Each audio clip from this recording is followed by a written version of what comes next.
Welcome to the Crime Untangled channel.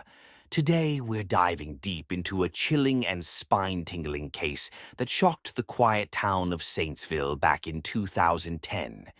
This story weaves together a priest with a concealed past, a mysterious fetish, and a murder that still sends shivers down the spines of everyone who hears it.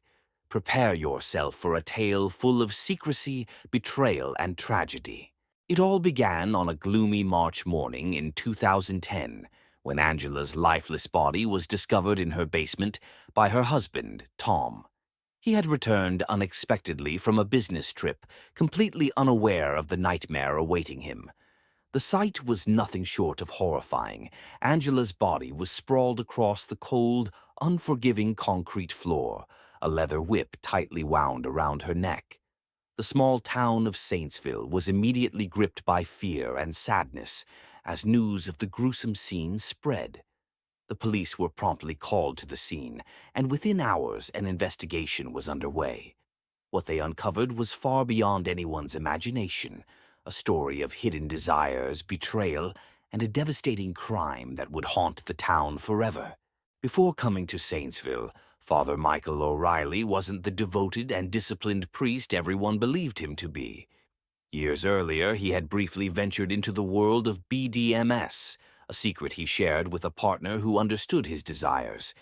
Their arrangement was intense, but ultimately short-lived. She moved away to start anew, leaving Michael alone to grapple with the forbidden urges she had awakened within him. Determined to bury his past, Michael threw himself into his priestly duties with unwavering devotion. He became a beacon of morality in the small, conservative community of Saintsville, where such inclinations were not just taboo, they were unthinkable. For years, he succeeded in suppressing his desires, convincing himself they were behind him. But deep within, those cravings lingered, waiting for the perfect moment to resurface.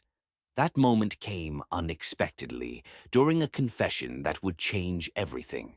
Angela, known to everyone as the charming and dutiful wife of the wealthy businessman Tom, stepped into the confessional booth one ordinary afternoon. Her appearance had always reflected perfection, graceful, poised, and supportive. Yet what she confessed to Father Michael shattered that pristine image completely. With a voice trembling with guilt and shame, Angela admitted to having cheated on her husband. But it wasn't just infidelity that plagued her conscience. It was the nature of her affair. Her lover was domineering and introduced her to the BDSM world, igniting a side of herself she had never known existed. Angela described the thrill she felt in the power dynamics, the simultaneous sensations of control and submission, and her overwhelming desire for more.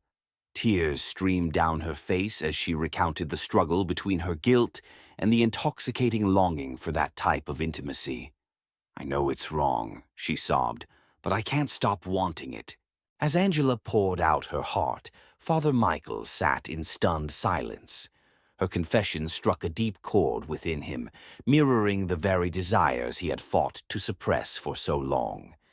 He knew his duty was to guide her back to righteousness, to urge her to resist these sinful urges. But instead, her words awakened the very part of him he had tried to bury. After Angela left the confessional, Michael found himself consumed by her confession. Her words replayed in his mind like an endless loop, and he felt an irresistible pull toward her. He rationalized his growing obsession as concern for her spiritual well-being. But deep down, he knew the truth. He wanted to see her again. Days turned into weeks, and Father Michael's thoughts were consumed by Angela's confession. He longed for another encounter, not just in the confessional, but somewhere more personal. He convinced himself it was his responsibility to help her overcome these sinful urges, but his motivations were far from pure.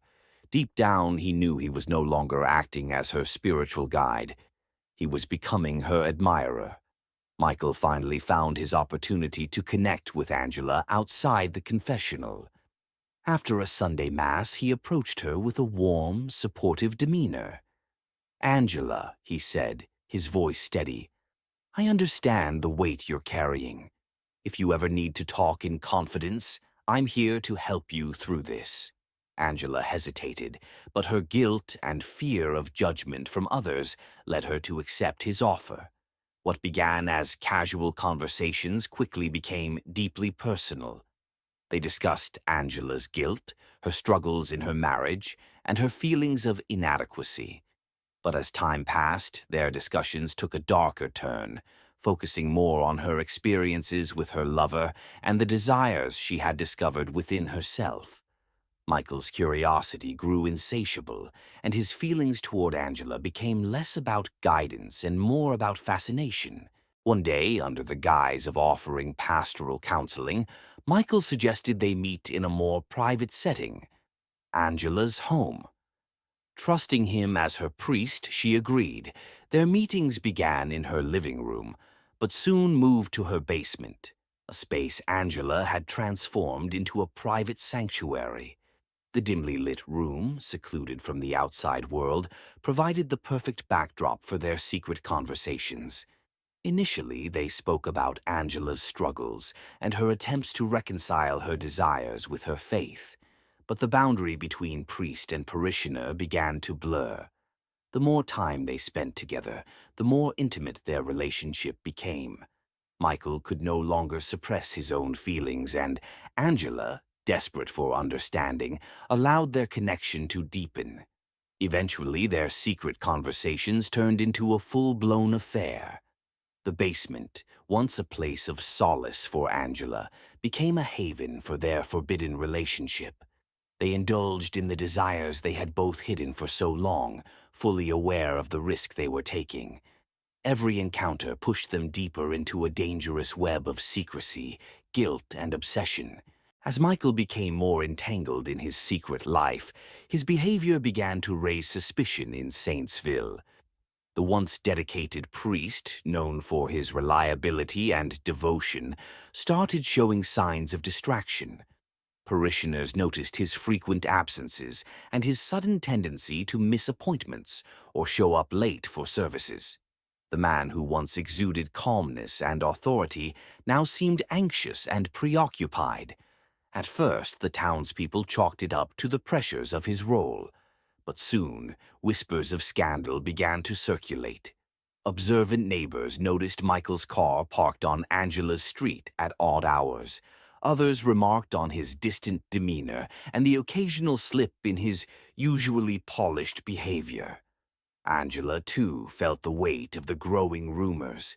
She had always been careful, ensuring their meetings remained discreet. But the subtle shifts in how people treated her were impossible to ignore. The fleeting glances, the hushed conversations that stopped when she walked into a room, and the cold smiles that hinted at judgment. The once admired wife of a prominent businessman was now the subject of gossip. Angela's husband, Tom, was known for his high moral standards and deep involvement in the community. If he were to discover her secret, it would shatter the carefully curated image of their perfect marriage. Angela began to crumble under the pressure of living a double life. The thrill she once felt during her sessions with Michael was replaced by a gnawing sense of dread. Paranoia took over her life. Every glance felt accusatory, every whisper seemed to carry her secret. She avoided gatherings, became distant from her friends, and jumped at the smallest sounds. The fear of her husband discovering the truth became an obsession that consumed her every thought. One evening, overwhelmed by the weight of her guilt and fear, Angela confided in her best friend, Clara. With trembling hands and a shaky voice, she revealed everything: the affair, her guilt, and her overwhelming fear of being exposed. Clara listened in stunned silence, unable to hide her shock and disapproval. Though she promised to keep Angela's secret, her expression left Angela doubtful. She knew it was only a matter of time before the rumors reached Tom. The pressure was unbearable. Angela's once perfect life was now teetering on the edge of collapse. The thrill she once sought in her secret meetings with Father Michael had transformed into an unrelenting fear that her husband, Tom, or the town, would uncover the truth. Every encounter felt like walking a tightrope, and she knew she couldn't keep it up any longer. Angela made a decision. She had to end the affair before it destroyed her completely. Summoning all her courage, she called Father Michael and asked him to meet her at her home that evening. This time, the meeting wasn't for another forbidden session in the basement. Angela intended to confront him and put an end to their relationship, no matter the consequences. As she waited for Michael to arrive, anxiety gnawed at her. She knew the conversation wouldn't be easy. Michael had grown increasingly possessive over time, and she feared how he might react to her decision. But Angela was determined to take back control of her life, no matter the cost. When Father Michael arrived, there was an eerie tension in the air. Angela greeted him at the door with a cold demeanor, a stark contrast to the warmth she once showed him. They descended into the basement, a space that had become their haven of secrecy, but now felt like a chamber of reckoning. Without hesitation, Angela confronted Michael. Her voice trembled, but her resolve was firm. She told him the affair had to end. "The rumors are spreading," she said, her words cutting through the tension. "I can't do this anymore. It's tearing my life apart. If Tom finds out, everything will be ruined." She demanded that Michael leave Saintsville immediately, even going so far as to threaten to report him to the authorities if he didn't comply. Michael, caught off guard by Angela's resolve, tried desperately to plead his case. His voice grew frantic as he begged her not to end their relationship so abruptly. "I need you," he said, his tone filled with desperation. But Angela stood her ground. She was resolute. This had to stop. As Angela turned to leave the basement, Michael's panic reached a breaking point. The thought of losing everything, his position, his reputation, and Angela, became too much to bear. In a moment of uncontrollable rage, he grabbed the leather whip they had once used during their sessions. With terrifying force, Michael wrapped the whip around Angela's neck. She struggled, clawing at the whip, but his grip was unrelenting. Her muffled cries filled the room as she fought for her life. Within moments, it was over. Angela's body went limp, collapsing onto the cold basement floor. Michael stood over her lifeless body, his breath ragged as the reality of what he had done began to sink in. He was no longer just a priest with a secret. He was now a murderer. Panic set in, and his mind raced with thoughts of how to cover up his crime. Desperate to avoid suspicion, Michael began staging the scene to look like a tragic accident. He arranged Angela's body to make it appear as though she had died during a BDSM session gone wrong. He removed any items that bore his fingerprints, wiped down surfaces, and adjusted the placement of the whip to support his fabricated story. But in his frantic state, Michael made crucial mistakes. He overlooked details that would later betray him. The disheveled state of Angela's clothing, the marks on her neck that indicated a struggle, and fibers from his own clothing that had transferred onto her. He also failed to notice smudges and partial fingerprints left behind in his haste. Convinced he had covered his tracks, Michael fled the scene, his heart pounding as he drove away from Angela's house. He prayed that his respected position as a priest would shield him from suspicion. But deep down he knew that the truth had a way of surfacing, no matter how well it was hidden. The next morning, Tom returned from his business trip, blissfully unaware of the tragedy that awaited him. The house was eerily silent as he called out for Angela. When she didn't respond, he searched the house, eventually making his way to the basement. What he found would haunt him forever. Angela's lifeless body, cold and still, on the concrete floor. Tom's anguished scream echoed through the house as he frantically dialed 911. The police arrived swiftly and began their investigation. At first glance, the scene appeared to support the theory of an accidental death during a BDMS session. But as forensic experts began their work, inconsistencies emerged that pointed to something far more sinister. When the police arrived at the scene, the initial assumption was that Angela's death was a tragic accident during a consensual BDSM session. The setup in the basement seemed to support this theory. Angela's position, the whip around her neck, and the overall scene appeared consistent with such a scenario. However, as the forensic team began their meticulous work, small details began to raise suspicion. On March 8, 2010, the forensic experts discovered that the marks on Angela's neck did not align with accidental strangulation. Instead, the bruising pattern suggested a violent struggle. Someone had forcefully tightened the whip around her neck. This revelation immediately changed the trajectory of the investigation. Further evidence complicated the picture. Fibers found on Angela's clothing did not match anything belonging to her or her husband, Tom. These fibers were later traced to materials used in priestly garments, an unexpected and chilling link. Partial fingerprints, hastily wiped but still visible, were found on various surfaces in the basement. These, along with the position of Angela's body and other inconsistencies, painted a picture of a staged crime scene. The investigation took a dramatic turn when police received an anonymous tip suggesting that Father Michael O'Reilly had been secretly visiting Angela's house. This tip prompted detectives to dig deeper into Michael's activities and timeline. Neighbors confirmed seeing his car parked near Angela's home on the night of her death. Some even reported spotting him leaving her house late that evening. As the pieces of evidence began to fall into place, the spotlight turned squarely on Father Michael. Detectives re-examined his behavior in the days leading up to Angela's death and uncovered a troubling pattern.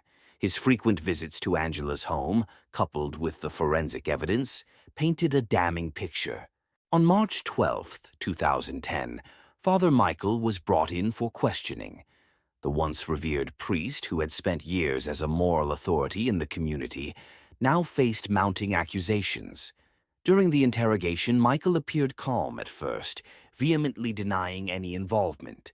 But as detectives presented him with the overwhelming evidence, a timeline that placed him at Angela's house, fibers linking him to the scene, and testimonies from neighbors, his composure began to falter.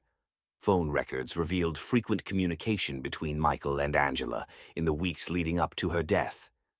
Text messages hinted at a deeply personal and complicated relationship, with vague references to secrets they shared. Witnesses from the parish also testified about Michael's unusual absences and erratic behavior, which further solidified the case against him. By March 20th, 2010, the police had gathered enough evidence to formally charge Father Michael O'Reilly with the murder of Angela. The arrest sent shockwaves through Saintsville. The man who had once been a symbol of virtue and trust was now being led away in handcuffs, accused of one of the most heinous crimes the town had ever seen. The trial began on October 2nd, 2010, and quickly became a national sensation. The media swarmed the courthouse, eager to cover every scandalous detail of the case. Headlines screamed about the fallen priest, his double life, and the tragic death of Angela. The courtroom was packed daily with spectators, many of whom were from Saintsville, still reeling from the betrayal. Prosecutor James Vickers laid out a meticulous case against Father Michael. In his opening statement, he described how a man sworn to celibacy and moral integrity had allowed his desires to consume him, leading to a deadly obsession. Vickers detailed the timeline of events leading up to Angela's death, emphasizing the mounting evidence that proved her death was no accident, but a premeditated act of desperation. Clara, Angela's best friend, provided one of the most compelling testimonies. Fighting back tears, she recounted the conversation she had with Angela just days before her death. Clara revealed how Angela had confessed to the affair and expressed her fear of the rumors spreading through town. "She told me she wanted to end it," Clara said, her voice trembling. "She was scared, terrified of what might happen if her husband found out." Forensic experts also took the stand, presenting their findings in meticulous detail. They explained how the bruising on Angela's neck indicated a struggle, how fibers from priestly garments were found on her clothing, and how the scene had been hastily staged to look like an accident. Each piece of evidence further dismantled the defense's argument. On December 5th, 2010, after weeks of testimony and deliberation, the jury delivered their verdict. Guilty of first-degree murder. The announcement sent ripples through the courtroom. Father Michael, once a respected spiritual leader, now stood convicted as a murderer. The judge sentenced him to life in prison without the possibility of parole, a punishment that reflected the gravity of his crime and the breach of trust he had committed. Saintsville was left shattered. The church where Father Michael had served for years was abandoned within months, its congregation too disillusioned to return. The community, once close-knit, was fractured by gossip and suspicion. Tom, devastated by his wife's death, sold their home and moved far away, seeking a fresh start where the memories of Saintsville couldn't haunt him. Father Michael, now inmate 46,291, spends his days in a maximum security prison, stripped of his title, freedom, and reputation. His story serves as a chilling reminder of how unchecked desires and hidden secrets can lead to destruction. This haunting tale of betrayal, murder, and obsession leaves us with questions about human nature and morality. Could Father Michael have chosen a different path? Or was his downfall inevitable? Let us know what you think in the comments below.